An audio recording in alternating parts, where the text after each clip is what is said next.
আমি আমার কুকুরকে খাওয়াই, এটুকু ইংরেজি কি হতে পারে? I am dog eat I am dog eat. Is it right? কে বলতেছো? Right. right Not. not হয় নাই? no কি হবে তাহলে? কুকুরকে খাওয়াই। I am eat dog I am a dog Yes, I like the concept very well because they are gathering together and learning how to speak English and they are questioning each other. So, the English they are trying to learn is called causative verb. যখন আমরা নিজেরা কিছু না করে অন্যদেরকে দিয়ে করাই, যখন আমি নিজে না খেয়ে অন্যদেরকে খাওয়াই, তখন আমরা কজেটিভ ভার্ব ইউজ করতে পারি। এখানে কজেটিভ ভার্বটা কি? কুকুরকে খাওয়ানোর কথা বলা হচ্ছে। You can not say I eat dog means I am eating dogs. Have to say I feed my dog, আমি আমার কুকুরকে খাওয়াই।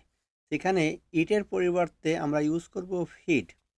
ঠিক তেমনই আরেকটি উদাহরণ, আমি নিজে কাজ করি, I work, I do my task, কিন্তু আমি আমার কর্মচারীদেরকে দিয়ে করাই, তখন হবে I get it done by my crew member or employee, I let it do my crew member. So এগুলোকে বলা হয় causative verb.